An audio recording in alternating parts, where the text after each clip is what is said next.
देश की ताकत तीनों है महान, जवान किसान और जनता महान। नासिक में 300 करोड़ का जमीन घोटाला, फर्जी ट्रस्ट, झूठे दस्तावेज, 37 पर एफआईआर, एक सुनियोजित साजिश का पर्दाफाश। 300 करोड़ की जमीन सरकारी रिकॉर्ड में थी, ट्रस्ट के नाम पर बेची गई फर्जी संस्था द्वारा। 37 लोगों पर धोखाधड़ी, जालसाजी, सरकारी संपत्ति हड़पने का केस दर्ज। पुलिस विभाग खुद बन गया धोखाधड़ी का शिकार। ट्रस्ट की संपत्ति को नाम की समानता का दुरुपयोग कर एनडीसी ने किया बेचने का प्रयास। डेवलपर्स और प्रभावशाली लोगों की संलिप्तता का शक। कहानी की तह में कैसे हुआ घोटाला, भूमि की असलियत। जमीन Nashik diocesan trust association NDTA की थी, जो 1943 में बना और 1950 से मुंबई पब्लिक ट्रस्ट अधिनियम के तहत पंजीकृत है। कुछ ट्रस्टियों ने 1954 में नासिक डायोसेसन काउंसिल एनडीसी नाम से एक नई संस्था बनाई, जिससे नाम की समानता दिखाई दे और जमीन को अपने नाम पर हड़प सके। फर्जीवाड़े की प्रक्रिया।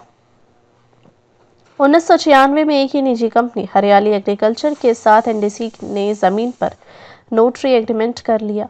2001 में फर्जी दस्तावेजों के आधार पर धर्मादाय आयुक्त कार्यालय से बिक्री की अनुमति ले ली गई। 1.87 करोड़ रुपए में दिखाकर जमीन का मूल्य कम किया गया, जबकि असली वैल्यू 300 करोड़ से ज्यादा थी। मुंबई ऑफिस से मंजूरी ली गई, जबकि नासिक लोकल ऑफिस से अनुमति लेना अनिवार्य था। कब और कैसे खुला मामला? एनडीटीए की शिकायत और 3 जून 2025 को भूमि मापन विभाग की रिपोर्ट के आधार पर खुलासा हुआ कि एनडीटीए की संपत्ति को फर्जी दस्तावेजों से बेचा गया। सरकारवाड़ा पुलिस स्टेशन में मामला दर्ज हुआ। शिकायत पुलिस विभाग की ओर से खुद एपीआई तुषार देवरे द्वारा की गई। वर्तमान में पुलिस उपायुक्त किरण कुमार चौहान के नेतृत्व में जांच जारी है। कानूनी धाराएं और आरोप। आईपीसी की धारा 420 धोखाधड़ी, 487, 468, 471 जाली दस्तावेज तैयार कराना और इस्तेमाल करना। 120B साजिश की धाराएं, संबंधित महाराष्ट्र पब्लिक ट्रस्ट एक्ट और प्रॉपर्टी लॉ के तहत कार्रवाई। किन लोगों पर एफआईआर दर्ज हुई? एनडीसी संस्था के ट्रस्टी, जमीन खरीदने वाले निजी डेवलपर्स, अनुमति देने में भूमिका निभाने वाले अधिकारी, स्थानीय दलाल और स्टाम्प वैल्यूएशन एजेंट्स। समाज, राजनीति और नौकरशाही पर प्रभाव। यह मामला सिर्फ जमीन घोटाले का नहीं, बल्कि न्यायिक और सरकारी प्रक्रिया के दुरुपयोग का उदाहरण है।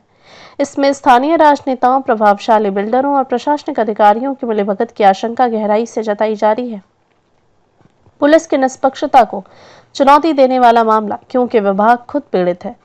भविष्य की कार्यवाही। एनडीटीए को जमीन पुनः मिल चुकी है, पर आर्थिक नुकसान की भरपाई का मुद्दा अभी लंबित है। दस्तावेजों की डिजिटल जांच और प्रॉपर्टी रिकॉर्ड की ई-वेरिफिकेशन प्रणाली लागू करने की मांग उठ रही है। पूरे मामले पर एक विशेष एसआईटी गठित किए जाने की संभावना। पहला, नाम से खेल, जमीन से घोटाला। नासिक में 300 करोड़ की ठगी का खुलासा। सरकारी जमीन पर नजर, ट्रस्ट के नाम से जालसाजी, 37 पर एफआईआर। पुलिस को भी बना लिया शिकार, फर्जी ट्रस्ट से जमीन हड़पने का मामला। एनडीटीए बनाम एनडीसी, नाम एक मंशा, अलग अलग जमीन के नाम पर महा घोटाला। नासिक के जमीन पर 300 करोड़ की साजिश, सरकारी विभाग भी धोखे में। देखते रहिए changing future TV. Like, share और सब्सक्राइब करना ना भूलें। देश, दुनिया और भविष्य की सबसे बड़ी खबरों के लिए।